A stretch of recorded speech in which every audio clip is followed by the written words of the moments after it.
Hermanos míos, hoy quiero hablarte de algo que me duele en el alma. Algo que he visto una y otra vez en el confesionario, en las charlas, en los ojos de tantas personas que buscan a Dios pero no lo encuentran. Y lo más terrible es que muchas veces no se dan cuenta de qué es lo que los está alejando de Él. Hay un error silencioso, casi imperceptible, que construye un muro entre tu corazón y el corazón de Cristo. Y hoy, si me lo permites, quiero ayudarte a identificarlo, a arrancarlo de raíz, porque la vida es muy corta y el tiempo que tenemos para amar a Dios y ser amados por Él no puede desperdiciarse en ilusiones que nos alejan de la verdad. Muchos de ustedes, lo sé, llevan años orando, van a misa, cumplen con sus devociones y sin embargo sienten un vacío que no se llena con nada. Hacen todo lo que se supone que deben hacer, pero la paz no llega, la alegría no llega. Y Dios parece estar cada vez más lejos. Y entonces viene la desesperación, la frustración y hasta la tentación de abandonarlo todo. Porque si hacemos lo correcto y no sentimos nada, ¿para qué seguir? Pero déjame decirte algo con todo el amor que tengo. El problema no es Dios, el problema no es tu fe, el problema es ese error que te está impidiendo verlo, sentirlo, experimentarlo. Este error del que te hablo no es un pecado grave, no es una herejía, no es algo que te condene automáticamente. Es mucho más sutil, mucho más engañoso, es como una niebla espiritual que se mete en tu vida de oración, en tu forma de ver a Dios, en tu manera de relacionarte con Él. Y lo peor es que esta niebla se disfraza de virtud, se disfraza de piedad, se disfraza de buena voluntad. Por eso es tan difícil de detectar. Pero hoy, con la gracia de Dios, vamos a desenmascararlo juntos. Quiero que me acompañes en este recorrido con el corazón abierto. No vengo a juzgarte, vengo a caminar contigo. He cometido este mismo error muchas veces en mi vida sacerdotal y he visto cómo Dios, con su infinita misericordia, me ha ido mostrando el camino correcto. Y ahora quiero compartir contigo lo que he aprendido, no desde una teoría abstracta, sino desde la experiencia real de alguien que ha visto cómo este error destruye matrimonios, aleja a los hijos de sus padres, convierte la fe en una carga insoportable y apaga la luz del Espíritu Santo en tantas almas buenas. Así que te pido que me escuches hasta el final, porque lo que voy a compartir contigo puede cambiar tu vida. Puede ser el punto de quiebre entre una vida espiritual mediocre, llena de frustración y sequedad, y una vida espiritual vibrante, llena del amor de Dios, de su paz y de su alegría. No te prometo que será fácil reconocer este error en tu vida, porque duele ver nuestras propias cegueras. Pero te prometo que si tienes el valor de enfrentarlo, Dios hará maravillas en ti. Él está esperando, hermano, está esperando que quites esa piedra del camino para inundarte con su gracia. El error del que quiero hablarte hoy es uno que afecta la raíz misma de nuestra relación con Dios y tiene que ver con cómo entendemos su amor, su misericordia y su presencia en nuestras vidas. Muchos de nosotros, sin darnos cuenta, hemos construido una imagen falsa de Dios. Una imagen que no corresponde al Dios que Jesús nos reveló, sino a un Dios que hemos inventado nosotros, basado en nuestros miedos, en nuestras heridas, en lo que nos han enseñado mal o en lo que hemos malinterpretado de las Escrituras. Este Dios falso que hemos construido no es el Padre amoroso que Jesús nos presentó, sino un juez implacable, un contador de pecados, un ser distante que está esperando que cometamos un error para castigarnos. O al contrario, a veces construimos un Dios tan complaciente, tan permisivo, que ya no nos exige nada, que nos deja hacer lo que queramos sin consecuencias. Ambas imágenes son falsas, ambas son distorsiones terribles de quien realmente es Dios, y ambas nos alejan de Él. Cuando tu imagen de Dios es la de un juez severo, vives en constante ansiedad espiritual. Nunca sientes que eres suficiente, nunca sientes que tus oraciones son escuchadas, nunca sientes que mereces su amor. Tu vida de oración se convierte en un ejercicio de perfeccionismo agotador, donde cada pequeño fallo te hace sentir que has fallado completamente. Y entonces empiezas a alejarte, porque ¿quién quiere acercarse a alguien que solo te hace sentir culpable, inadecuado, miserable? Por otro lado, cuando tu imagen de Dios es la de un abuelo bonachón que todo lo tolera y nada lo ofende, pierdes el sentido del pecado, pierdes la urgencia de la conversión, pierdes la comprensión de que Dios nos ama tanto que quiere salvarnos de nosotros mismos. Este Dios falso no te exige nada porque en realidad no te ama de verdad. El verdadero amor siempre implica verdad, siempre implica querer lo mejor para el otro, incluso cuando eso signifique confrontarlo con su pecado. El Dios verdadero, el que Jesús nos reveló, es infinitamente más grande, más bello, más amoroso que cualquiera de estas caricaturas. Es un Dios que te ama con un amor incondicional, sí, pero también con un amor que te llama a la santidad, a la transformación, a ser la mejor versión de ti mismo. Es un Dios que conoce cada uno de tus pecados, cada una de tus debilidades, y aún así te mira con ternura infinita. Es un Dios que no ignora tu pecado, pero que está más interesado en tu sanación que en tu condenación. Déjame contarte algo que viví hace años en el confesionario.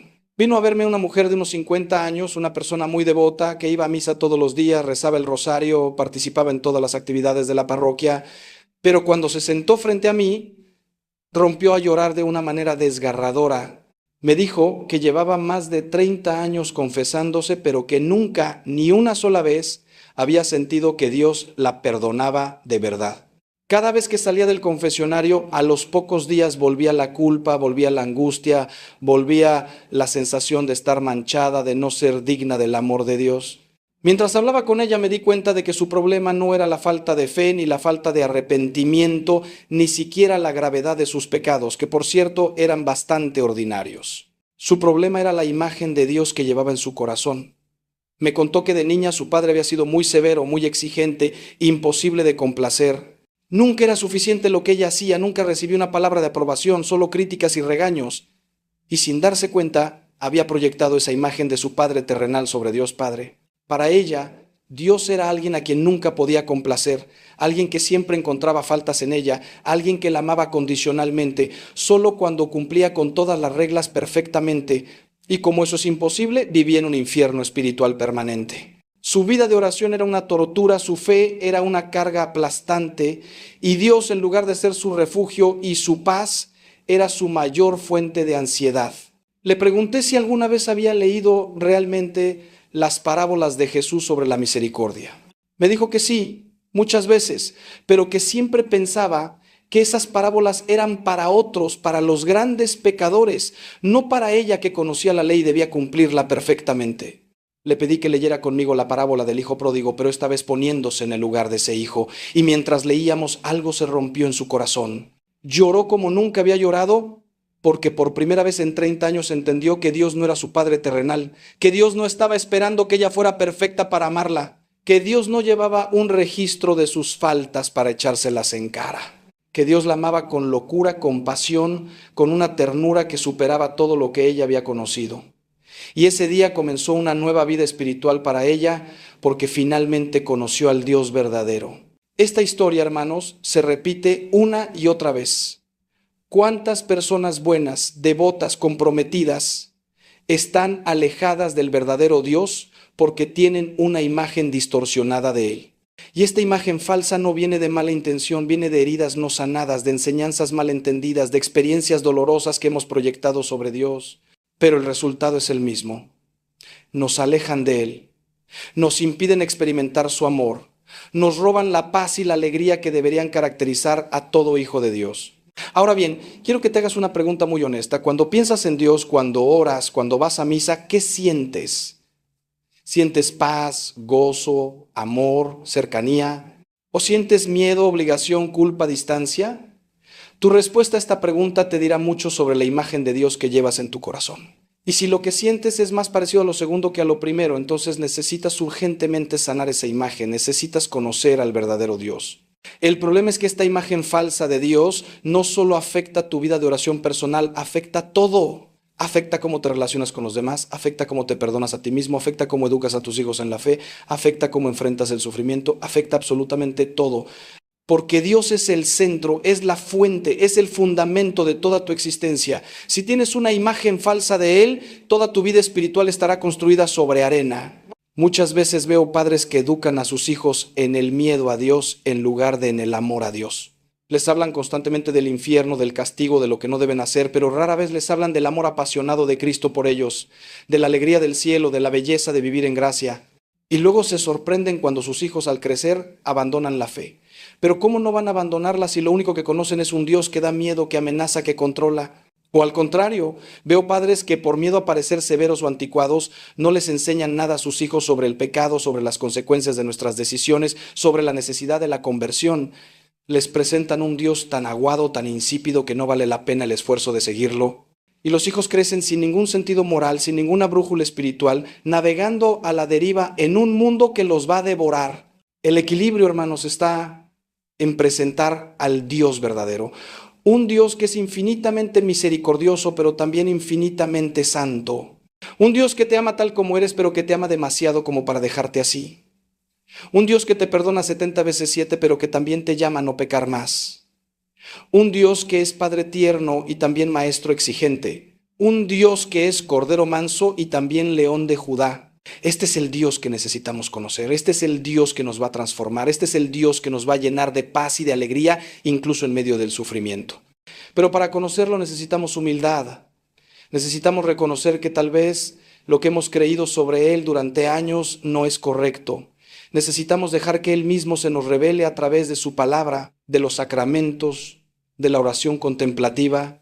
Otro aspecto fundamental de este error que nos aleja de Dios es lo que yo llamo el cristianismo de fachada. Es decir, cumplir con todas las prácticas externas de la fe sin que haya una verdadera transformación interior. Y esto es algo que Jesús criticó duramente en los fariseos de su tiempo, pero que sigue siendo tremendamente actual hoy en día. ¿Cuántos católicos van a misa todos los domingos, pero viven el resto de la semana como si Dios no existiera? No me malinterpretes, hermano, ir a misa es fundamental, es el centro de nuestra vida cristiana, es donde nos encontramos con Cristo en la Eucaristía. Pero si tu misa dominical no transforma tu lunes, tu martes, tu miércoles, entonces hay algo que no está funcionando. La misa no es un ritual mágico que cumplimos para tener a Dios contento, es un encuentro personal con Cristo resucitado que debe revolucionar toda nuestra vida. He visto personas que rezan el rosario todos los días, pero que son incapaces de perdonar a su cónyuge, que viven llenos de resentimiento y amargura. He visto personas que hacen largas peregrinaciones, pero que explotan con ira ante la menor contrariedad. He visto personas que ayunan en Cuaresma, pero que chismean y critican a todo el mundo el resto del año. Y todo esto es cristianismo de fachada, es religiosidad vacía, es exactamente lo que Jesús denunció cuando dijo: este pueblo me honra con los labios, pero su corazón está lejos de mí.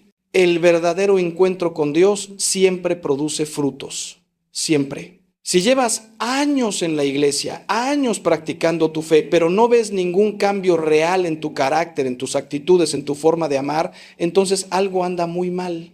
O estás practicando tu fe de manera superficial, o tienes una imagen falsa de Dios, o hay un pecado no confesado que está bloqueando la acción del Espíritu Santo en ti, pero algo está fallando. San Pablo nos dice claramente: el fruto del Espíritu es amor, alegría, paz, paciencia, afabilidad, bondad, fidelidad, mansedumbre, dominio de sí. Si estos frutos no están presentes y creciendo en tu vida, entonces el Espíritu Santo no está actuando plenamente en ti.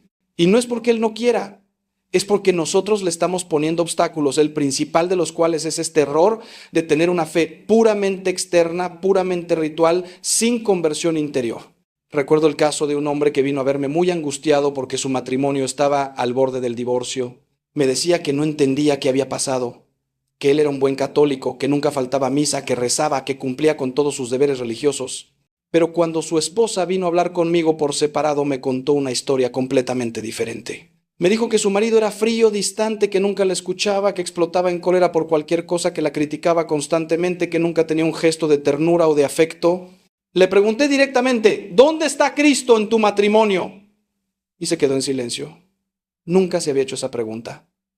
Para él, ser buen católico era ir a misa y rezar sus oraciones. Pero nunca había entendido que ser cristiano significa ser otro Cristo.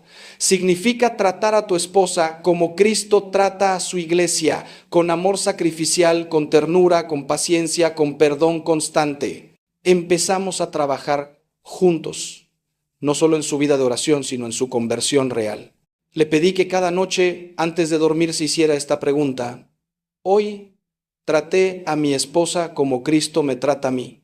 Y al principio la respuesta era siempre no. Pero poco a poco, con la gracia de Dios y su esfuerzo genuino, empezó a cambiar. Empezó a escuchar de verdad. a pedir perdón cuando se equivocaba, a mostrar afecto, a servir en lugar de ser servido. ¿Y sabes qué pasó? Su matrimonio no solo se salvó, sino que se transformó. Su esposa me dijo llorando unos meses después: Padre, he recuperado al hombre del que me enamoré, pero ahora es aún mejor, porque ahora tiene a Cristo en el centro. Este hombre no necesitaba más devociones, necesitaba una conversión real, necesitaba dejar que el Dios verdadero transformara su corazón de piedra en un corazón de carne. Y esto es lo que quiero que entiendas, hermano. Dios no quiere que seas religioso, quiere que seas santo. Y hay una diferencia abismal entre ambas cosas. Puedes ser muy religioso y estar muy lejos de la santidad. Puedes cumplir con todos los rituales y tener un corazón lleno de orgullo, de juicio, de falta de amor. La santidad, en cambio, es parecerte cada día más a Cristo.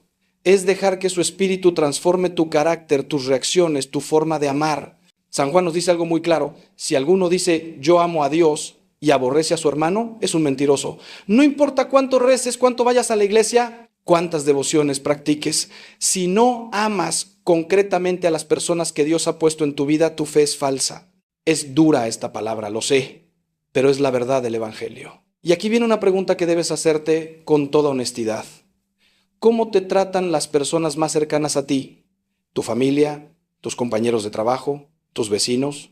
¿Ven en ti a Cristo o ven a alguien irritable, crítico, juzgador, egoísta? Porque déjame decirte algo, tu familia no se va a impresionar con tus largas oraciones y luego los tratas mal. Tus hijos no van a querer seguir tu fe si te ven como un hipócrita que predica una cosa pero vive otra.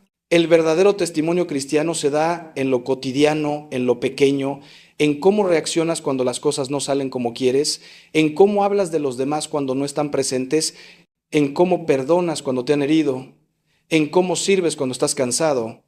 Ahí es donde se ve si tu fe es real o es solo una máscara. Y te digo todo esto no para desanimarte, sino para despertarte. Porque el tiempo pasa, hermano, y la vida se nos va en un abrir y cerrar de ojos. No podemos desperdiciar estos años preciosos en una fe superficial, en un cristianismo de apariencias. Dios nos está llamando a más, mucho más. Nos está llamando a una transformación radical, a una santidad auténtica, a ser sal y luz en este mundo que tanto lo necesita. Ahora quiero hablarte de otro aspecto crucial de este error que nos aleja de Dios, y es lo que yo llamo vivir en el pasado o en el futuro, en lugar de vivir en el presente donde Dios nos espera. Muchas personas están tan atrapadas en la culpa de su pasado que no pueden experimentar el amor de Dios en el ahora. Se pasan la vida mirando hacia atrás, rumiando sus errores, sus pecados, sus fracasos, incapaces de aceptar que Dios ya los ha perdonado. Hermano, escúchame bien.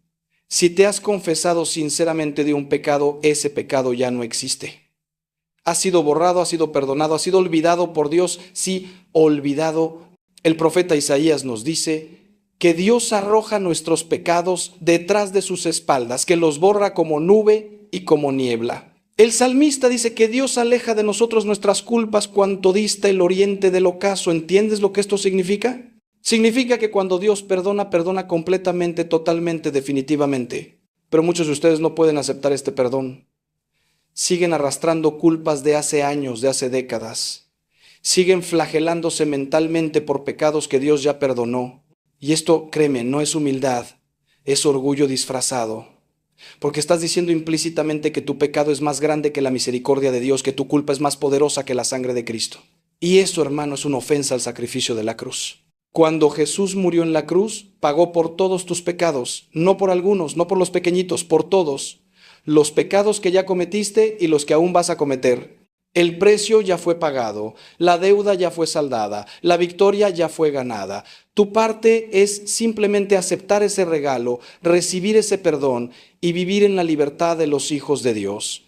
Pero si te niegas a perdonarte a ti mismo, estás rechazando el regalo de Dios. Estás viviendo como esclavo cuando Cristo ya te liberó. Conozco personas que después de confesarse siguen sintiéndose sucias, manchadas, indignas. Y cuando les pregunto por qué, me dicen, es que lo que hice fue tan grave, Padre. Y yo les respondo, ¿más grave que el pecado de los que crucificaron a Cristo? ¿Más grave que la negación de Pedro? ¿Más grave que la persecución de Pablo? Si Dios perdonó todo eso, ¿cómo no va a perdonar tu pecado? El problema no es la gravedad de tu pecado, el problema es la pequeñez de tu fe en la misericordia divina.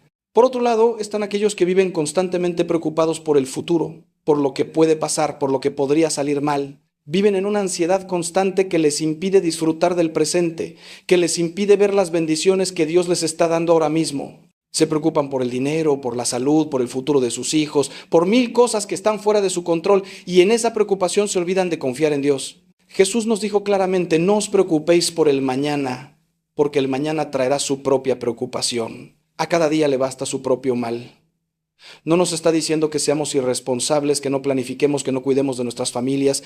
Nos está diciendo que no permitamos que la ansiedad por el futuro nos robe la paz del presente. Nos está llamando a confiar en que Dios, que cuida de los pájaros del cielo y de las flores del campo, cuidará mucho más de nosotros que somos sus hijos amados. Hace poco hablé con una mujer que estaba destrozada por la ansiedad. Me contó que no podía dormir pensando en qué pasaría si su esposo perdiera su trabajo, si enfermaban, si les pasaba algo a sus hijos. Le pregunté: ¿alguna de esas cosas ha pasado? Me dijo que no. Entonces, ¿para qué estás sufriendo por algo que no ha ocurrido y que tal vez nunca ocurra? Y me respondió: es que tengo que estar preparada. Le dije: prepararte para el futuro está bien. Sufrir por el futuro es una falta de fe. Dios te ha cuidado hasta hoy, ¿verdad? Te ha dado todo lo que has necesitado, ¿verdad? Entonces, ¿por qué dudas que Él seguirá cuidando de ti mañana? Y poco a poco empezó a entender que su ansiedad no era prudencia, era desconfianza en la providencia divina. El único momento que realmente tenemos es este, el ahora. El pasado ya se fue. El futuro aún no existe. Dios te está esperando en este momento presente. Te está hablando ahora, te está amando ahora, te está sosteniendo ahora. Pero si estás mentalmente en el pasado o en el futuro, te pierdes ese encuentro. Te pierdes la gracia que Dios tiene preparada para ti en este instante. Santa Teresa de Ávila decía: nada te turbe, nada te espante, todo se pasa, Dios no se muda, la paciencia todo lo alcanza. Quien a Dios tiene, nada le falta. Solo Dios basta. Esta es la actitud que debemos cultivar. Una confianza absoluta en que Dios está en control, en que Él sabe lo que hace, en que todo, absolutamente todo lo está permitiendo para nuestro bien, aunque no lo entendamos en el momento. Vivir en el presente no significa ser inconsciente o irresponsable. Significa hacer tu parte, lo que está en tus manos, con diligencia y responsabilidad, y luego confiar en que Dios hará su parte. Significa aceptar que hay cosas que no puedes controlar y está bien porque Dios sí las controla. Significa descansar en la seguridad de que eres hijo de un Padre que te ama infinitamente y que jamás permitirá que te pase algo que Él no pueda convertir en bien. Y aquí quiero hacer una pausa para preguntarte algo muy importante. ¿Qué es lo que te está robando la paz en este momento? ¿Es algo del pasado que no puedes soltar? ¿Es algo del futuro que te tiene ansioso? Sea lo que sea, entrégaselo a Dios ahora mismo. Dile: Señor, esto que me está quitando la paz te lo entrego. No puedo cargarlo más. Tú tómalo, tú resuélvelo, tú sánalo.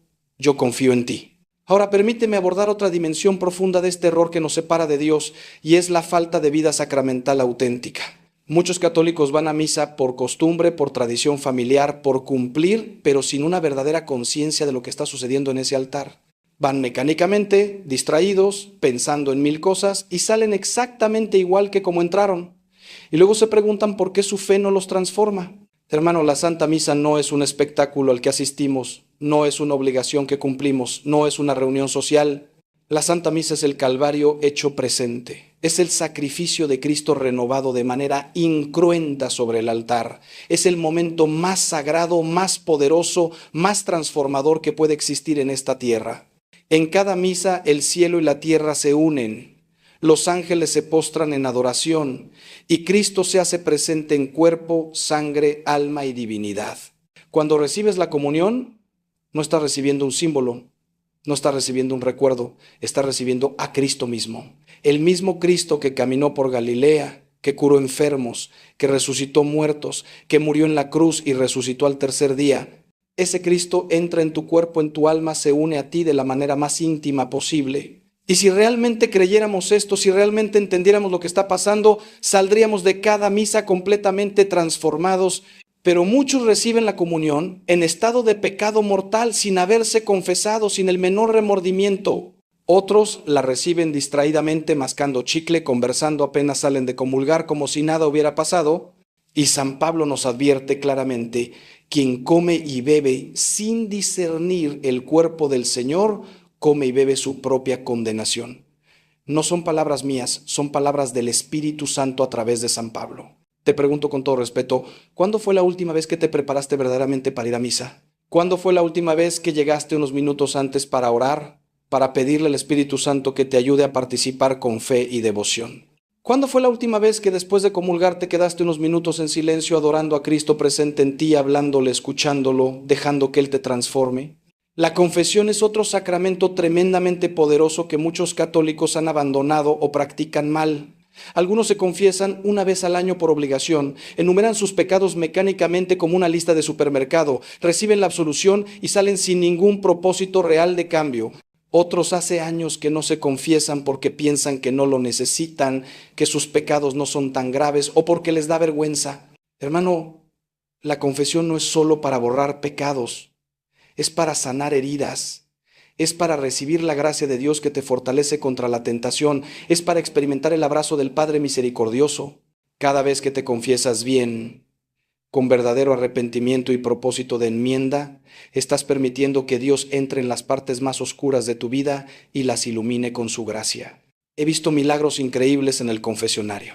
He visto personas que llevaban 30, 40 años sin confesarse, cargando culpas terribles y que después de una buena confesión salían literalmente transfigurados.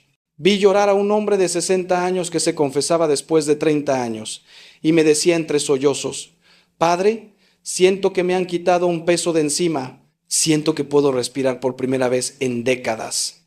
También he visto el poder de la confesión frecuente. Personas que se confiesan cada 2 semanas, cada mes, no porque cometan pecados mortales constantemente, sino porque quieren mantener su alma limpia, quieren recibir esa gracia fortalecedora, quieren crecer en santidad.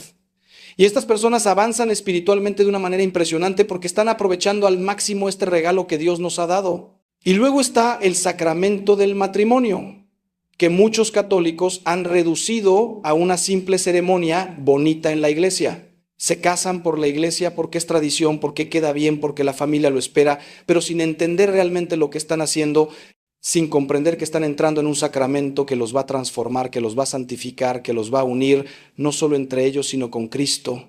El matrimonio católico no es un contrato que puedes romper cuando ya no te convenga. Es un sacramento, es un signo visible de la gracia invisible de Dios, es una vocación a la santidad.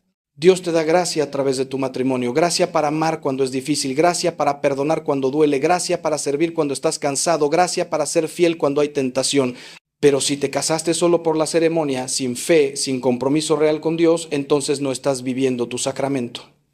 Estás viviendo solo un contrato humano que se va a romper ante la primera crisis seria. Y por eso vemos tantos matrimonios católicos que terminan en divorcio, porque nunca entendieron que su matrimonio era un camino de santificación mutua, un sacramento que los iba a transformar si ellos cooperaban con la gracia. Voy a ser muy directo contigo. Si quieres que Dios transforme tu vida, tienes que vivir intensamente tu vida sacramental. Tienes que ir a misa no por obligación, sino con hambre de encontrarte con Cristo. Tienes que confesarte regularmente no por cumplir, sino con deseo genuino de conversión.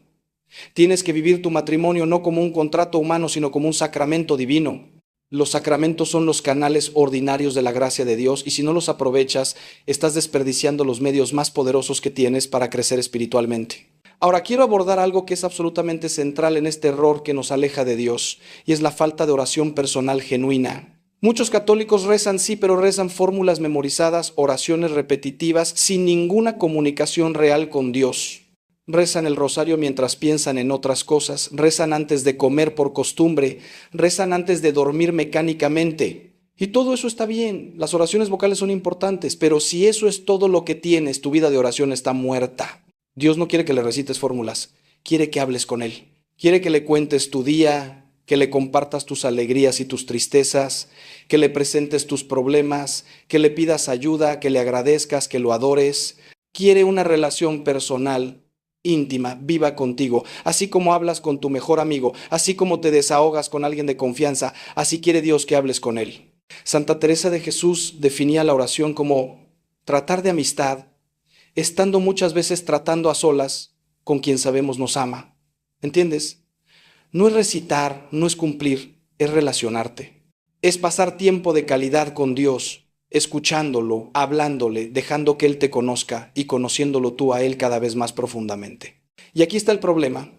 Muchos de ustedes dicen que no tienen tiempo para orar, pero la verdad es que sí tienen tiempo. Lo que pasa es que no lo priorizan. Tienen tiempo para ver televisión, para estar en las redes sociales, para hacer mil cosas, pero no tienen 15 minutos al día para estar con Dios. Y luego se quejan de que su fe es débil, de que no sienten a Dios, de que están espiritualmente vacíos. Hermano, déjame decirte algo muy claro. Si Dios no es tu prioridad, entonces no es tu Dios. Puede que sea tu religión, tu tradición, tu seguro para el más allá, pero no es tu Dios, no es el Señor de tu vida. Porque cuando algo es realmente importante para ti, sacas tiempo para ello. Siempre. Si no tienes tiempo para Dios, es porque en el fondo de tu corazón hay otras cosas que son más importantes para ti que Él. La oración personal diaria no es un lujo para monjas y curas. Es una necesidad vital para todo cristiano que quiera crecer espiritualmente. Es el oxígeno del alma. Sin oración personal, tu alma se asfixia, se debilita, se vuelve vulnerable a todo tipo de tentaciones y engaños. Con oración personal diaria, tu alma se fortalece, se ilumina, se transforma poco a poco en una imagen cada vez más clara de Cristo. Te voy a dar un consejo muy práctico. Empieza con 15 minutos al día, solo 15 minutos. Encuentra un lugar tranquilo en tu casa, un momento del día en que puedas estar sin interrupciones. Puede ser temprano en la mañana, antes de que todos se despierten. Puede ser en la noche, cuando ya todos se durmieron. Puede ser en tu hora de almuerzo, si tienes un lugar privado. El momento no importa tanto como el compromiso. En esos 15 minutos, no pongas música, no prendas la televisión, no agarres tu teléfono. Simplemente siéntate en silencio ante Dios. Puedes empezar leyendo un pasaje del Evangelio, solo unos versículos. Léelos despacio, saboreándolos, dejando que las palabras penetren en tu corazón y luego habla con Dios sobre lo que leíste. ¿Qué te dice ese pasaje? ¿Cómo se aplica a tu vida? ¿Qué te está pidiendo Dios? También puedes simplemente contarle a Dios tu día, como le contarías a un amigo, sin fórmulas, sin protocolos, solo tú y Él. Cuéntale qué te preocupa. ¿Qué te alegra? ¿Dónde fallaste hoy? ¿Dónde viste su mano actuando? ¿Qué necesitas? Y después de hablar, cállate. Haz silencio. Porque la oración no es solo hablar, es también escuchar. Y Dios quiere hablarte, pero no puede hacerlo si tú no callas, si tú no le das espacio. Te prometo, hermano, que si haces esto fielmente durante un mes, tu vida espiritual va a cambiar radicalmente. Vas a empezar a conocer a Dios de una manera completamente nueva. Vas a empezar a escuchar su voz en tu conciencia, en las circunstancias, en las personas. Vas a empezar a sentir su presencia de manera tangible. Y esos 15 minutos que al principio te parecían un sacrificio, se van a convertir en el mejor momento de tu día, el momento que más esperas, el momento que no vas a querer perderte por nada del mundo. Pero te advierto, al principio va a ser difícil. Tu mente va a divagar, vas a sentirte distraído, tal vez hasta aburrido. Es normal. La oración es como un músculo que hay que ejercitar. Al principio cuesta, pero con la práctica se vuelve cada vez más natural, más fácil, más gratificante. No te desanimes si las primeras veces te parece que no pasa nada. La gracia de Dios está actuando aunque tú no la sientas. La fidelidad es lo que importa, no los sentimientos. Y déjame decirte algo más. Si eres padre o madre de familia, tu oración personal no es opcional, es tu responsabilidad, porque no puedes dar lo que no tienes. No puedes transmitir una fe que tú mismo no vives. Tus hijos no van a heredar tu fe porque los lleves a misa, van a heredarla si te ven orando, si te ven viviendo lo que predicas, si experimentan en ti una paz y un amor que solo puede venir de Dios. Muchos padres me dicen, padre, no tengo tiempo, tengo que trabajar, tengo que cuidar a los niños, tengo 1000 responsabilidades, y yo les respondo, precisamente por eso necesitas orar. Porque si no te llenas tú primero del amor de Dios, ¿cómo vas a amar a tu familia de la manera que necesitan ser amados? Te vas a vaciar, te vas a quemar, vas a terminar dando de tu propia pobreza en lugar de dar de la abundancia de Dios. La oración no te quita tiempo para tus responsabilidades, te da la gracia para cumplirlas mejor. Te da paciencia para tus hijos, sabiduría para las decisiones difíciles, fuerza para los momentos de crisis, paz en medio del caos. Una persona que ora es una persona más presente, más atenta, más amorosa en todas sus relaciones. Porque está conectada constantemente con la fuente del amor que es Dios mismo. Te voy a contar algo personal. Hubo un tiempo en mi sacerdocio en que me sentía completamente agotado, quemado, sin nada que dar. Tenía tantas responsabilidades, tantas personas que atender, tantas cosas que hacer, que mi oración personal había quedado reducida a prácticamente nada. Solo rezaba el breviario por obligación, pero sin ninguna conexión real con Dios. Y me di cuenta de que estaba vacío, de que estaba dando de mí mismo en lugar de dar de Dios, y por eso me sentía exhausto. Entonces tomé una decisión radical. Decidí que sin importar qué tan ocupado estuviera, iba a dedicar la primera hora de cada día a la oración silenciosa ante el Santísimo, una hora completa. Y al principio pensé que iba a ser imposible, que tenía demasiadas cosas que hacer, pero me comprometí a hacerlo durante un mes como experimento. ¿Y sabes qué pasó? Esa hora de oración no me quitó tiempo, me lo multiplicó, porque salía de ahí con una claridad mental, una paz interior, una energía espiritual que me permitía hacer todo lo demás mucho mejor y más rápido. Las cosas que antes me tomaban horas porque estaba distraído y agotado, ahora las hacía en minutos porque estaba enfocado y fortalecido. Y sobre todo, ya no era yo el que trabajaba, era Cristo trabajando a través de mí. Esa experiencia cambió mi vida sacerdotal para siempre. Y desde entonces, no importa qué tan ocupado esté, esa hora de oración es innegociable. Es lo primero en mi agenda antes que cualquier otra cosa. Porque entendí que sin esa conexión diaria profunda con Dios, todo lo demás que haga va a ser estéril, va a ser esfuerzo humano en lugar de fruto del Espíritu. Déjame explicarte una verdad fundamental que muchos no entienden. El cristianismo no es principalmente un conjunto de reglas morales que debes cumplir. No es una lista de cosas que debes hacer y cosas que no debes hacer. El cristianismo es ante todo una relación de amor con una persona, con Cristo.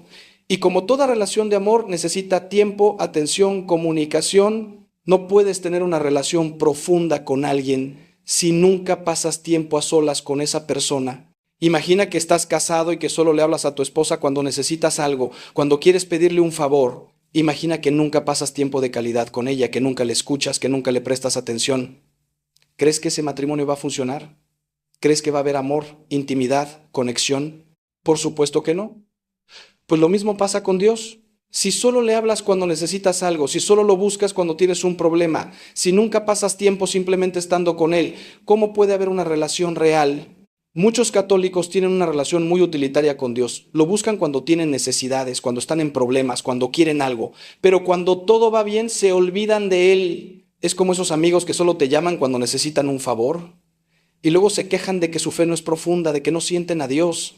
Pero es obvio, ¿cómo van a sentirlo si nunca dedican tiempo a cultivar esa relación? Dios quiere más que eso contigo. Quiere una amistad verdadera, una intimidad profunda.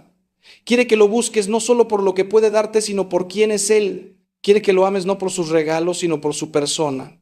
Y esto solo se logra a través de la oración contemplativa, a través de esos momentos en que simplemente estás con Él sin pedirle nada, solo disfrutando de su presencia, dejando que Él te mire y mirándolo tú a Él. Los santos entendieron esto perfectamente. San Juan Vianney, el cura de Ars, cuenta que había un campesino que todos los días iba a la iglesia y se quedaba largo rato en silencio mirando el sagrario. Un día, el santo le preguntó qué hacía ahí tanto tiempo, y el campesino le respondió con una sencillez hermosa: yo lo miro a él, y él me mira a mí, y somos felices. Eso es oración contemplativa, hermano. No hace falta decir muchas palabras, no hace falta tener pensamientos profundos.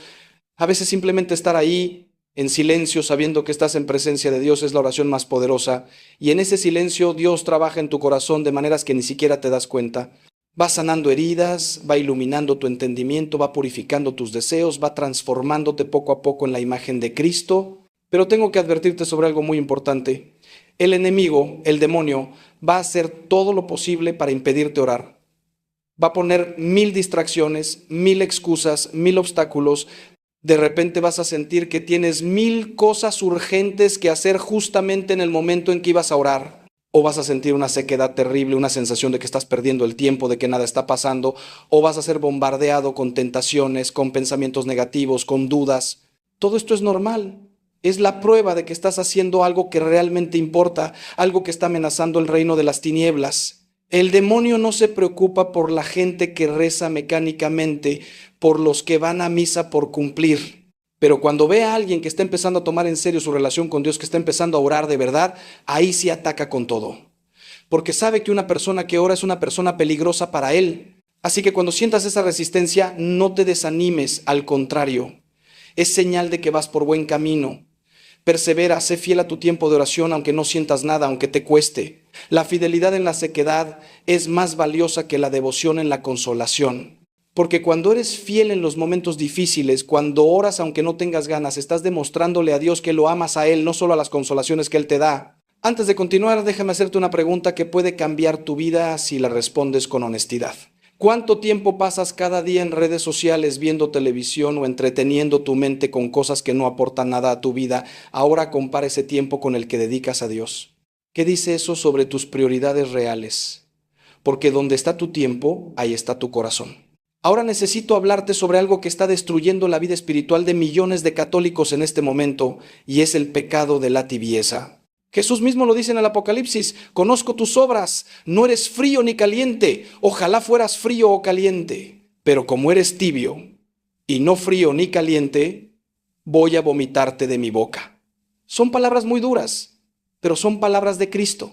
Dios prefiere que seas abiertamente rebelde antes que tibio, porque el tibio es el que más se autoengaña, el que cree que está bien cuando en realidad está muriendo espiritualmente.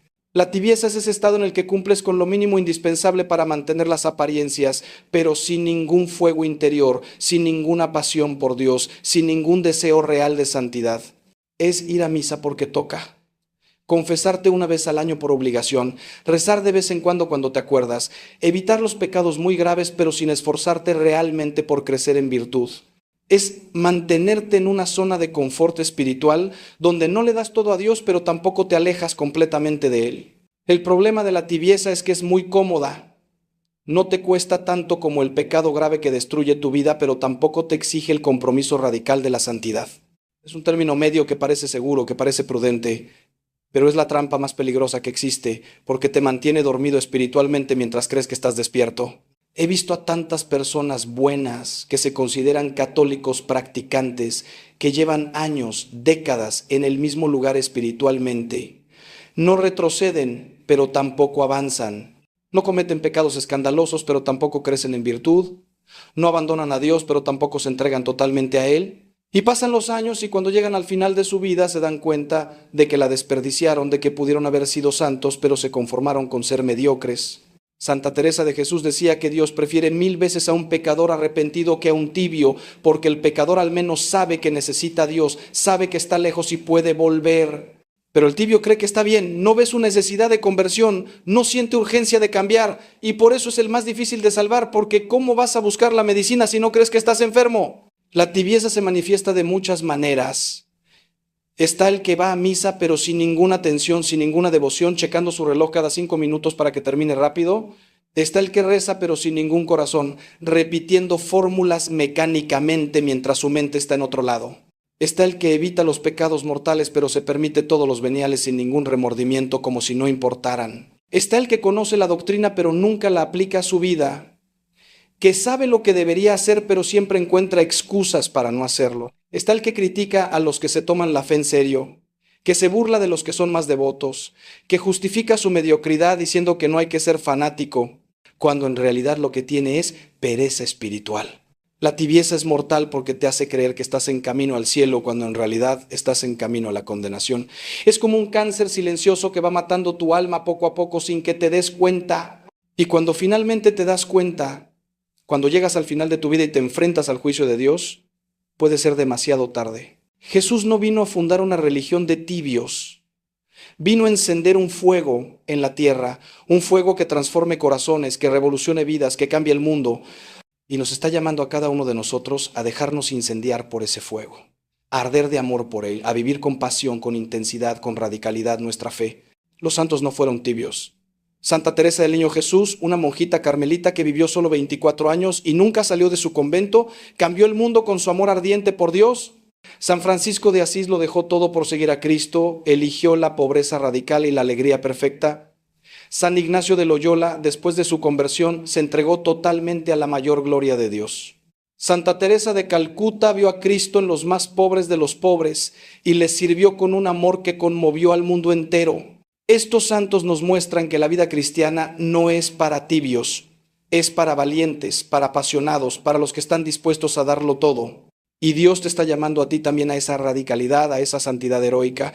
No te conformes con la mediocridad, no te conformes con ser un católico más del montón. Dios tiene planes grandiosos para ti, quiere hacer cosas increíbles a través de tu vida, pero necesita tu sí total, no un sí a medias.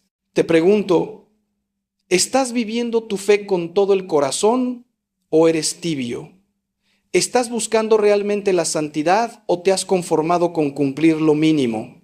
¿Arde tu corazón de amor por Dios o se ha enfriado con el tiempo?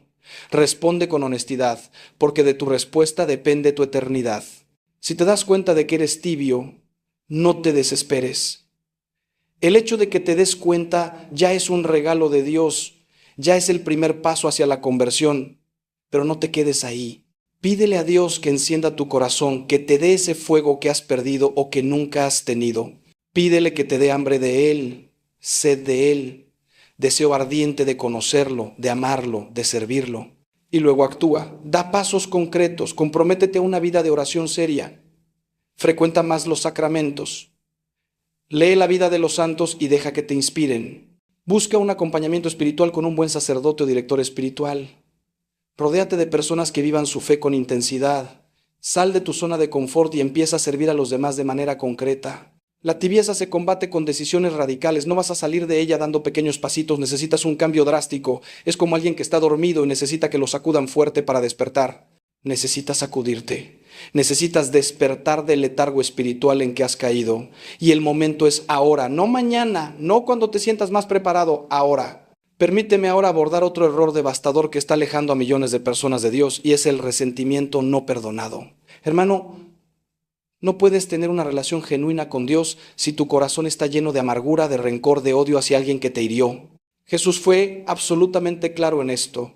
Si no perdonas a los demás, tu Padre Celestial no te perdonará a ti. Sé que perdonar es tal vez lo más difícil que Dios nos pide, especialmente cuando la herida ha sido profunda, cuando el daño ha sido real, cuando la injusticia es evidente. Pero déjame decirte algo que he aprendido después de muchos años de acompañar a personas heridas. El resentimiento no te protege, te destruye. No le hace daño a quien te hirió, te lo hace a ti. Es como tomar veneno esperando que el otro se muera.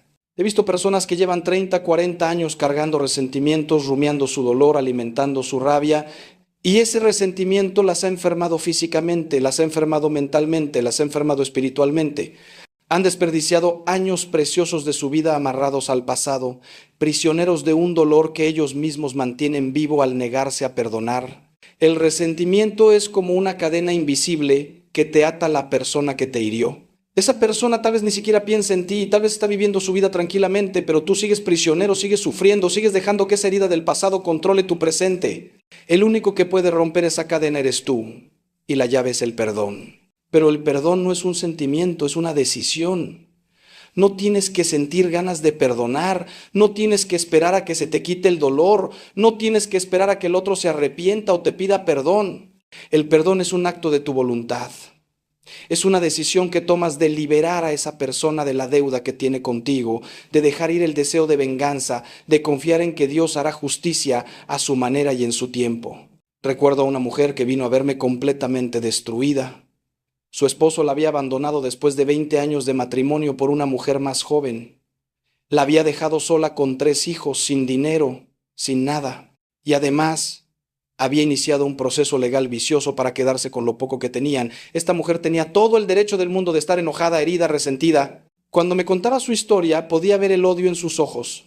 Me decía que cada noche soñaba con que algo malo le pasara a su ex esposo, que fantaseaba con su sufrimiento, que no podía dejar de pensar en lo injusto que había sido todo. Y ese odio la estaba consumiendo. Había bajado de peso, no podía dormir, estaba medicada para la ansiedad y lo peor de todo, sus hijos estaban viendo cómo el resentimiento de su madre la estaba destruyendo. Le dije algo que al principio no quiso escuchar. Tienes que perdonarlo no por él, sino por ti y por tus hijos. Y explotó.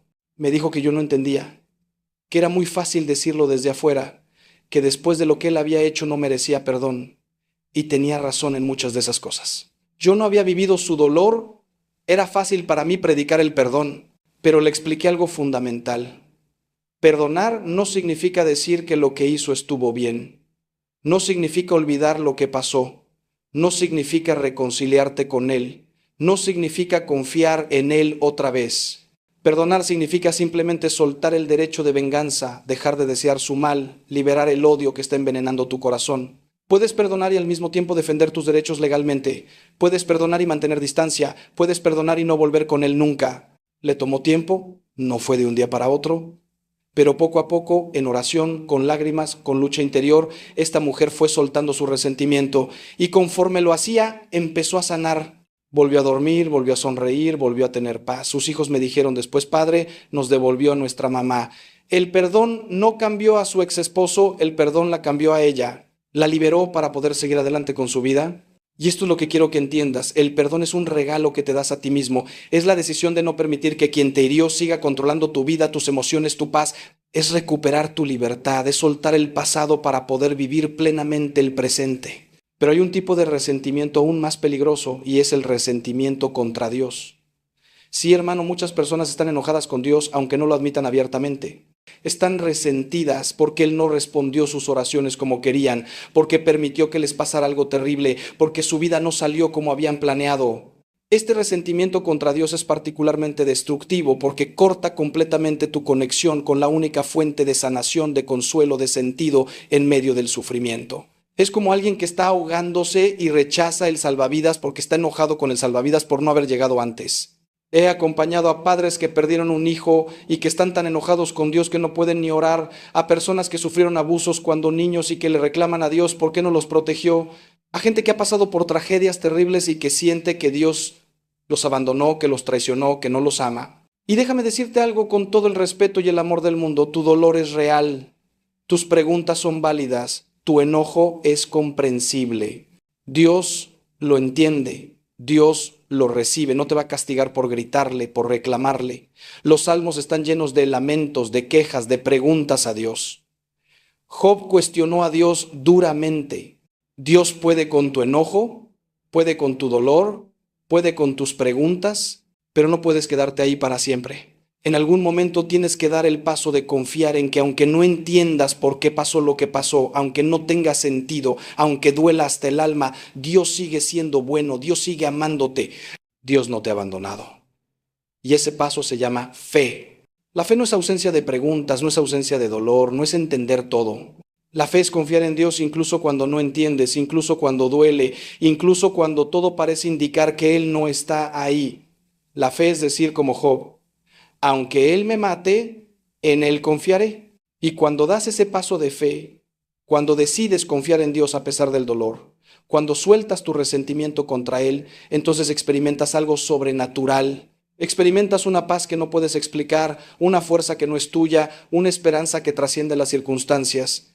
Y descubres que Dios no causó tu sufrimiento, pero lo puede usar para transformarte, para hacerte más compasivo, más profundo, más santo. Así que te pregunto directamente: ¿hay alguien a quien no has perdonado? ¿Hay resentimiento en tu corazón contra alguien, contra ti mismo, contra Dios? Si la respuesta es sí, hoy es el día de soltarlo. No esperes a sentirte preparado, no esperes a que el otro lo merezca, no esperes a entender todo.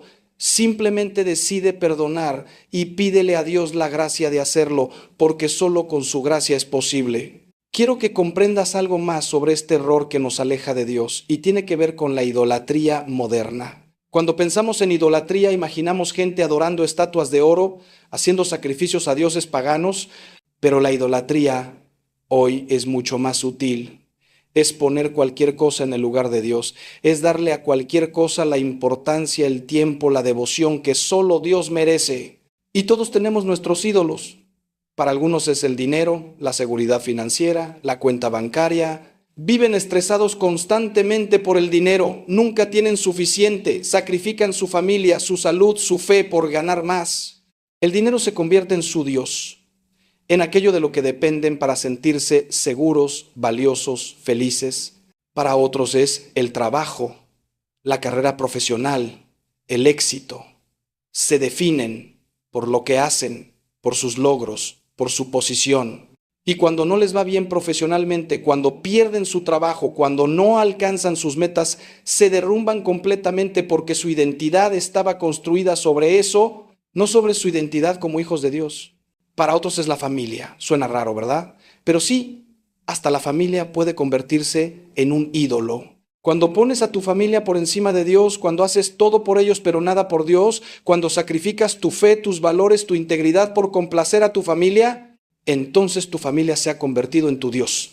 Para muchos jóvenes hoy, el ídolo es la aprobación de los demás, los seguidores en redes sociales, los likes, los comentarios. Su autoestima depende completamente de lo que otros piensan de ellos. Viven ansiosos por proyectar una imagen perfecta, por ser aceptados, por ser admirados. Y esa búsqueda constante de validación externa es esclavitud, es idolatría. Para otros es el placer, el entretenimiento, la comodidad. No pueden estar sin su celular, sin su serie favorita, sin sus vacaciones perfectas. Han hecho del placer su razón de vida. Y cualquier incomodidad, cualquier sufrimiento, cualquier sacrificio les parece intolerable. Se han convertido en esclavos de sus propios deseos. Jesús dijo, nadie puede servir a dos señores. O aborrecerás a uno y amarás al otro, o estimarás a uno y menospreciarás al otro. No podéis servir a Dios y a las riquezas. Esto no es solo sobre el dinero, es sobre cualquier ídolo. No puedes tener a Dios y a tu ídolo, tienes que elegir. Y aquí está el problema. Los ídolos siempre prometen darte lo que solo Dios puede dar. Prometen seguridad, pero no la dan. Prometen identidad, pero no la dan. Prometen felicidad, pero no la dan. Te prometen paz, pero no la dan. Te dejan siempre con hambre, siempre insatisfecho, siempre buscando más, porque nada creado puede llenar el vacío que solo el Creador puede llenar. San Agustín lo dijo perfectamente, nos hiciste, Señor, para ti, y nuestro corazón está inquieto hasta que descanse en ti. Todos esos ídolos que perseguimos, todas esas cosas en las que ponemos nuestra esperanza, nunca van a satisfacernos porque no fueron hechas para ese propósito. Solo Dios puede darte lo que tu corazón busca. Entonces, ¿cómo identificas tus ídolos? Pregúntate, ¿qué es aquello sin lo cual crees que no puedes ser feliz? ¿Qué es aquello por lo que estarías dispuesto a sacrificar tu integridad, tus valores, tu fe? ¿Qué es aquello que te quita el sueño cuando está amenazado? ¿En qué inviertes la mayor parte de tu tiempo, tu energía, tu dinero? ¿Qué es lo primero que buscas cuando estás triste, ansioso, vacío? Las respuestas a estas preguntas te revelarán cuáles son tus ídolos. Y una vez que los identifiques, tienes que tomar la decisión valiente de bajarlos del trono de tu corazón y poner a Dios donde debe estar. No digo que tengas que eliminar esas cosas de tu vida completamente, necesariamente. El dinero no es malo en sí, el trabajo no es malo en sí, la familia no es mala en sí. El problema es cuando les das el lugar de Dios. Tienes que reordenar tus prioridades. Dios primero, siempre primero. Antes que tu familia, antes que tu trabajo, antes que tu cuenta bancaria, antes que tu reputación, antes que tu comodidad. Y cuando Dios es primero, todo lo demás encuentra su lugar correcto. Tu familia mejora cuando Dios es el centro. Tu trabajo tiene más sentido cuando lo haces para la gloria de Dios. Tu relación con el dinero es sana cuando reconoces que todo viene de Dios y es para ser usado según su voluntad. Déjame contarte la historia de un empresario muy exitoso que conocí. Había construido un imperio, tenía todo el dinero que podía necesitar, pero estaba completamente vacío por dentro. Su matrimonio estaba destruido, sus hijos lo odiaban porque nunca había estado presente y él mismo se sentía miserable a pesar de todo su éxito. Un día tuvo un infarto que casi lo mata. Y en esa cama de hospital, enfrentando la posibilidad real de la muerte, se dio cuenta de que había desperdiciado su vida persiguiendo el ídolo equivocado. El dinero no lo iba a acompañar a la tumba. Su empresa no iba a darle sentido en la eternidad. Sus logros no iban a consolarlo ante el juicio de Dios. Gracias a Dios sobrevivió y ese infarto fue su conversión. Decidió vender gran parte de su empresa, reducir drásticamente su ritmo de trabajo y dedicar su tiempo y sus recursos a lo que realmente importaba, su relación con Dios, su familia, servir a los demás. Y me dijo con lágrimas, Padre, casi tengo que morirme para darme cuenta de que estaba viviendo completamente equivocado. No esperes a que te pase algo así para despertar. No esperes a perderlo todo para darte cuenta de que tu ídolo no vale nada. Haz la revisión de tu vida ahora, identifica tus ídolos ahora, ponlos donde deben estar ahora, porque el tiempo corre, hermano, y no sabemos cuánto nos queda. Como dice Santiago, ¿qué es vuestra vida? Ciertamente es un vapor que aparece por un poco de tiempo y luego se desvanece. Vivir libre de ídolos no significa vivir sin pasiones, sin metas, sin sueños. Significa vivir con Dios en el centro y desde ese centro todo lo demás encuentra su lugar correcto. Significa trabajar con excelencia pero no ser esclavo del trabajo. Significa disfrutar del dinero pero no depender de él. Significa amar profundamente a tu familia pero no ponerla por encima de Dios. Significa usar las redes sociales pero no necesitar validación constante. Significa buscar el placer legítimo, pero no ser esclavo de tus impulsos. Cuando Dios es tu Señor, todo lo demás son regalos que disfrutas con gratitud, pero que no te esclavizan. Puedes perderlo todo y seguir en paz, porque tu tesoro, tu identidad, tu seguridad están en Él, no en las cosas. Y esa es la verdadera libertad. Ahora necesito hablarte de algo que está causando un daño inmenso a tantas almas buenas, y es la falta de conocimiento de la fe. Muchos católicos practican su religión por tradición, por costumbre, pero no tienen la menor idea de por qué creen lo que creen. No han leído la Biblia, no conocen el catecismo, no se han formado en su fe, y cuando vienen las dudas, las preguntas, las críticas, no tienen respuestas y su fe se derrumba. Vivimos en un tiempo de confusión masiva. Hay 1000 voces que contradicen la enseñanza de la Iglesia, que cuestionan la moral católica, que proponen formas alternativas de vivir la fe. Y si tú no conoces tu fe, si no la has estudiado, si no entiendes las razones profundas de lo que creemos, vas a ser arrastrado por cualquier viento de doctrina, vas a caer en cualquier trampa, vas a terminar confundido y alejado de la verdad. El Catecismo de la Iglesia Católica dice claramente: todos los fieles participan en la transmisión de la fe y deben estar en condiciones de dar razón de su esperanza. No basta con creer. Tienes que saber por qué crees. No basta con ir a misa, tienes que entender qué está pasando en esa misa. No basta con obedecer los mandamientos, tienes que comprender por qué esos mandamientos son para tu bien. Y no me digas que no tienes tiempo para formarte. Si tienes tiempo para ver televisión, para estar en redes sociales, para leer noticias, tienes tiempo para formarte en tu fe. Es cuestión de prioridades. ¿Cuándo fue la última vez que leíste un buen libro católico? ¿Cuándo fue la última vez que estudiaste un pasaje de la Biblia en profundidad? ¿Cuándo fue la última vez que leíste un documento del Papa, una encíclica, una exhortación apostólica? Tu fe tiene que ser adulta, madura, informada. No puedes seguir viviendo con una fe de niño cuando ya eres adulto. San Pablo nos dice: cuando yo era niño, hablaba como niño, pensaba como niño, razonaba como niño, pero cuando llegué a ser hombre, dejé las cosas de niño. Es tiempo de crecer espiritualmente, de profundizar, de entender. Y no me malinterpretes, no te estoy pidiendo que te conviertas en un teólogo profesional. Te estoy pidiendo que conozcas lo básico de tu fe, que entiendas las verdades fundamentales, que sepas responder a las objeciones comunes, que puedas explicar por qué crees lo que crees. Esto no es opcional, es tu responsabilidad como católico. Recuerdo a un joven universitario que vino a verme en crisis de fe. Me dijo que sus compañeros de universidad se burlaban de sus creencias católicas, que le hacían preguntas que él no sabía responder, que se sentía ignorante y avergonzado. Y efectivamente, cuando empecé a preguntarle cosas básicas de la fe, no sabía responder casi nada. Le pregunté por qué la Iglesia enseña que la vida comienza en la concepción. No sabía. ¿Por qué creemos en la presencia real de Cristo en la Eucaristía? No sabía. ¿Cuál es la base bíblica para el sacramento de la confesión? No sabía. ¿Por qué la Iglesia se opone al matrimonio entre personas del mismo sexo? No sabía. Solo sabía que la Iglesia lo enseñaba, pero no entendía por qué. Le dije: hermano, no puedes defender lo que no conoces. No puedes vivir lo que no entiendes. Necesitas urgentemente formarte en tu fe. Y empezamos un proceso de formación intenso. Le di libros para leer, le recomendé videos, estudiamos juntos pasajes de la Biblia, revisamos documentos del magisterio. 6 meses después era otra persona. No solo podía defender su fe, sino que estaba evangelizando a sus compañeros de universidad. Su fe ya no era ciega, era una fe razonable, fundamentada, que podía explicar y compartir. Y me dijo: padre, me siento tan estúpido por haber sido católico toda mi vida sin saber realmente lo que creo. Y este es el problema de muchos católicos hoy. Son presa fácil de cualquier secta, de cualquier predicador carismático, de cualquier filosofía de moda, porque no conocen su propia fe. No saben que el catolicismo tiene respuestas profundas, hermosas, coherentes para todas las grandes preguntas de la vida. No saben la riqueza teológica, espiritual, filosófica que tienen a su disposición. La ignorancia religiosa no es inocente, es peligrosa. San Pablo nos advierte: para que ya no seamos niños sacudidos por las olas y llevados de aquí para allá por todo viento de doctrina. Si no te formas, serás arrastrado. Si no conoces la verdad, serás engañado. Es así de simple. Y déjame decirte algo más. Si eres padre o madre, tienes una responsabilidad aún mayor. No puedes delegar completamente la educación religiosa de tus hijos a la parroquia.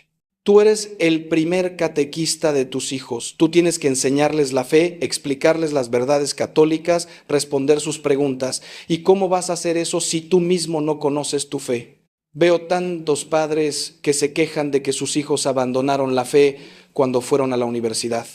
Pero cuando pregunto qué hicieron ellos para formar a sus hijos sólidamente en la fe, la respuesta es nada. Los llevaron a la catequesis de primera comunión, tal vez de confirmación, y creyeron que con eso era suficiente. Y luego se sorprenden cuando sus hijos, enfrentados a profesores ateos, a compañeros que se burlan de la fe, a la cultura secular, no tienen fundamentos y se derrumban. Tus hijos necesitan más que ritual, necesitan formación, necesitan entender por qué creemos lo que creemos, necesitan ver que la fe católica es razonable, hermosa, profunda, necesitan poder defender su fe cuando sea cuestionada. Y eso solo va a pasar si tú te formas primero y luego los formas a ellos. Así que te doy una tarea concreta, compra una Biblia católica y empieza a leerla. No tienes que leerla de principio a fin, empieza con los evangelios. Lee un capítulo al día, reflexiona sobre él, aplícalo a tu vida, compra el catecismo de la Iglesia Católica y estúdialo por secciones. Es denso pero es accesible y contiene toda la enseñanza de la Iglesia de manera organizada y clara. Busca buenos recursos de formación. Hay excelentes canales de YouTube católicos, podcasts, blogs, libros. Aprovecha la tecnología para formarte. Dedica, aunque sean 20 minutos al día, a tu formación espiritual. En un año habrás crecido inmensamente en conocimiento y comprensión de tu fe. Y no te quedes solo en lo intelectual. El conocimiento sin amor se vuelve orgullo. Tienes que combinar el estudio con la oración, la formación con la práctica, el conocimiento con la vida sacramental. Una fe bien formada pero no vivida es estéril. Una fe vivida pero no formada es vulnerable. Necesitas ambas cosas. Déjame compartir contigo ahora un aspecto final de este error que nos aleja de Dios, y tal vez sea el más sutil pero también el más devastador. Es vivir como si esta vida fuera todo, como si no existiera la eternidad, como si nuestras decisiones aquí no tuvieran consecuencias eternas. Es lo que yo llamo el secularismo práctico. Y está destruyendo la vida espiritual de millones de católicos que teóricamente creen en el cielo y el infierno, pero que en la práctica viven como si no existieran. Hermano, tienes que entender algo fundamental. Esta vida es solo un suspiro en comparación con la eternidad. Digamos que vives 80 años, que es una vida larga. 80 años comparados con la eternidad son absolutamente nada. Es menos que un segundo en comparación con millones de años. Y sin embargo, en ese brevísimo tiempo que es tu vida terrenal, se está decidiendo tu eternidad. Se está decidiendo si vas a pasar la eternidad con Dios en la felicidad infinita del cielo o separado de Él en el infierno. Esta es la verdad más importante de todas y sin embargo es la que más ignoramos en nuestro día a día. Vivimos como si lo único que importara es ahora, es esta vida, es este mundo. Nos preocupamos por 1000 cosas que en 100 años no van a importar nada y descuidamos nuestra alma que va a existir por toda la eternidad. Jesús lo dice claramente. ¿De qué le sirve al hombre ganar el mundo entero si pierde su alma? Puedes tener todo el éxito, todo el dinero, todo el placer, toda la fama de este mundo, pero si pierdes tu alma lo has perdido todo. Absolutamente todo. Porque cuando mueras no te vas a llevar nada de esto, lo único que te llevas es el estado de tu alma. Y aquí está el problema. Hemos perdido el sentido de urgencia, hemos perdido la conciencia de que estamos jugándonos nuestro destino eterno. La cultura secular nos ha convencido de que hablar del infierno es medieval, que hablar del juicio es meterle miedo a la gente, que lo único que importa es ser buena persona y Dios nos va a aceptar a todos. Y así nos hemos dormido espiritualmente. Pero Jesús habló más del infierno que del cielo. Él habló de las dos puertas, la ancha que lleva a la perdición y por la que entran muchos, y la estrecha que lleva a la vida y pocos la encuentran. Habló del rico que terminó en el infierno mientras Lázaro fue al cielo. Habló de separar a las ovejas de las cabras, de enviar a unos al fuego eterno y a otros a la vida eterna. No son palabras mías para asustarte, son palabras de Jesús para despertarte. El infierno es real, es eterno y es una posibilidad real para cualquiera de nosotros que rechace a Dios hasta el final. No quiero que vayas ahí, Dios no quiere que vayas ahí, por eso envió a su Hijo a morir por ti. Pero tienes que cooperar, tienes que tomar en serio tu salvación. San Pablo dice, trabajad con temor y temblor por vuestra salvación. No dice trabajad relajados, confiados de que todo va a salir bien sin esfuerzo. Dice con temor y temblor, con seriedad, con urgencia. Porque aunque Dios te ama infinitamente y quiere salvarte, Él respeta tu libertad. Y si tú eliges rechazarlo, si eliges el pecado sobre Él, si eliges tu voluntad sobre su voluntad, Él va a respetar tu decisión, incluso si esa decisión te lleva al infierno. Y no me digas que eres buena persona y que eso es suficiente. Ser buena persona no te salva, Cristo te salva. Y tienes que aceptar ese regalo, tienes que vivir en su gracia, tienes que arrepentirte de tus pecados, tienes que seguir sus mandamientos. No por obras te salvas, es verdad, pero una fe sin obras está muerta. Santiago lo dice claramente, la fe sin obras es una fe muerta. Te pregunto directamente, si murieras hoy, ¿estás seguro de que irías al cielo? Y no me respondas con una vaga esperanza o con un creo que sí porque soy buena persona. ¿Estás en estado de gracia? ¿Te has confesado de todos tus pecados mortales? ¿Estás viviendo según los mandamientos de Dios? ¿Está Cristo realmente en el centro de tu vida? Si no puedes responder con seguridad que sí a estas preguntas, entonces necesitas urgentemente poner tu casa espiritual en orden, porque no sabemos el día ni la hora. Podría ser hoy, podría ser mañana, podría ser en 50 años, pero va a llegar. Y cuando llegue, ya no hay vuelta atrás, ya no hay oportunidad de arrepentirse, ya no hay tiempo para cambiar. El estado en que estés en ese momento es el estado en que vas a estar por toda la eternidad. Esto no es para vivir en ansiedad constante, pero sí para vivir con seriedad, para tomar decisiones conscientes de que tienen consecuencias eternas, para no jugar con el pecado, para no posponer tu conversión, para no tomar a la ligera tu vida espiritual. Los santos vivían con esta conciencia de eternidad constantemente presente. San Ignacio de Loyola se preguntaba cada día, si muriera hoy, ¿cómo querría haber vivido este día? Y vivía en consecuencia. Santa Teresa de Ávila decía, no nos cansemos de hacer bien, que el bien que hacemos nunca se pierde. Vivían para la eternidad, no solo para el tiempo. Y esto transformaba completamente sus prioridades. Lo que importaba no era cuánto dinero acumulaban, sino cuánta caridad practicaban. No importaba cuánta fama tenían, sino cuánta santidad alcanzaban. No importaba cuánto placer disfrutaban, sino cuánto se conformaban a Cristo, porque sabían que lo único que importa al final es si amaste a Dios y al prójimo, si viviste en gracia, si te santificaste. Imagina que estás en tu lecho de muerte, miras atrás a tu vida. ¿De qué te vas a arrepentir? ¿De no haber trabajado más? ¿De no haber ganado más dinero? ¿De no haber viajado más? Lo dudo. Te vas a arrepentir de no haber amado más, de no haber perdonado más, de no haber estado más presente con tu familia, de no haber servido más a los demás, de no haber buscado más a Dios. Entonces, ¿por qué no vivir ahora de la manera que en ese momento vas a desear haber vivido? ¿Por qué esperar hasta el último momento cuando tal vez ya no tengas oportunidad? Vive ahora con la perspectiva de la eternidad. Que cada decisión que tomes, cada palabra que digas, cada acción que realices, la hagas pensando, ¿esto me acerca o me aleja del cielo? ¿Esto agrada a Dios o lo ofende? ¿Esto construye para la eternidad o solo para el tiempo? Y déjame decirte algo hermoso. Cuando vives con esta perspectiva eterna, cuando vives para el cielo, tu vida terrena también mejora, porque las cosas que realmente importan toman su lugar correcto. Las relaciones mejoran cuando las vives con amor eterno. El trabajo tiene más sentido cuando lo haces para la gloria de Dios. El sufrimiento se vuelve soportable cuando sabes que tiene un propósito eterno. Todo cobra significado, todo tiene valor, todo se transforma. Hermanos, llegamos al final de nuestro recorrido y quiero que sepas que si has llegado hasta aquí, Dios tiene planes grandes para ti. ¿No es casualidad que hayas escuchado todo esto? Es el Espíritu Santo llamándote a algo más, a una conversión más profunda, a una vida espiritual más auténtica, a una santidad real.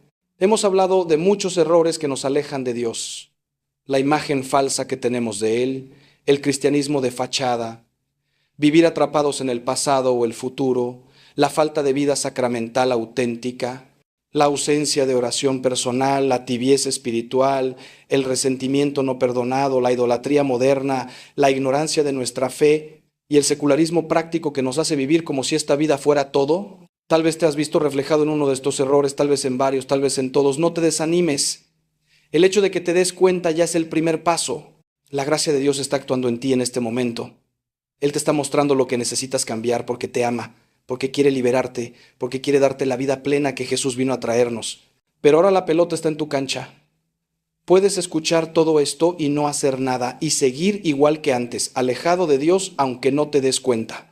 O puedes tomar decisiones concretas hoy mismo para cambiar, para acercarte a Él, para quitar esos obstáculos que te están separando del amor que tanto necesitas.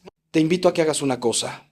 Apaga este video cuando termine, busca un lugar tranquilo y pasa unos minutos en silencio con Dios. Háblale con toda honestidad.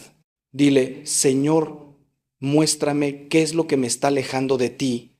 Dame la gracia de verlo con claridad y el valor de cambiarlo. Y luego escucha lo que Él pone en tu corazón. Y después actúa, da pasos concretos. Si tu problema es una imagen falsa de Dios, busca conocerlo mejor a través de los evangelios, a través de la oración personal. Si es la tibieza, comprométete a un cambio radical en tu vida espiritual. Si es el resentimiento, decide perdonar hoy mismo. Si es la ignorancia, empieza a formarte. Si es cualquiera de los otros errores que hemos hablado, da los pasos necesarios para corregirlo. No lo hagas solo. Busca ayuda. Encuentra un buen confesor que pueda acompañarte espiritualmente. Únete a un grupo de oración o de estudio bíblico. Rodéate de personas que te ayuden a crecer en tu fe. Dios no te está llamando a un camino solitario, te está llamando a caminar en comunidad, en la iglesia que es el cuerpo de Cristo. Y por favor, comparte este mensaje con alguien que lo necesite. Tal vez conoces a alguien que está alejado de Dios sin darse cuenta, alguien que está cometiendo estos mismos errores. Compártele este video. Puede ser el instrumento que Dios use para tocar su corazón, para llamarlo de vuelta, para salvarlo. Si este mensaje ha tocado tu corazón, si te ha ayudado a ver cosas que necesitabas ver, suscríbete a este canal. Aquí encontrarás más contenido que te ayudará a crecer en tu fe, a profundizar tu relación con Dios, a vivir tu vida cristiana con autenticidad y alegría. Porque ese es mi único propósito, ayudarte a conocer, amar y servir a Dios cada día más. Recuerda siempre, Dios te ama con un amor infinito, incondicional, apasionado. No hay nada que hayas hecho que pueda hacer que Él deje de amarte. No hay pecado tan grande que su misericordia no pueda perdonar. No hay herida tan profunda que su gracia no pueda sanar. Pero tienes que acercarte a Él, tienes que abrir tu corazón, tienes que dejar que Él entre y transforme todo. Yo voy a estar rezando por ti y por cada persona que ha escuchado este mensaje. Voy a pedir a Dios que te dé la gracia de una conversión profunda, de un encuentro real con Él que transforme tu vida. Y te pido que tú también reces por mí, por este ministerio, por todos los que están buscando a Dios en este mundo tan confuso. Que Dios te bendiga abundantemente, que la Virgen María te proteja, que el Espíritu Santo te guíe y que nunca olvides que eres amado infinitamente por Dios, que tu vida tiene un propósito eterno y que la santidad no es solo para algunos privilegiados, sino para ti también. Dios te está llamando, hermano, respóndele. No dejes pasar esta oportunidad. Hasta pronto y que Dios te acompañe siempre.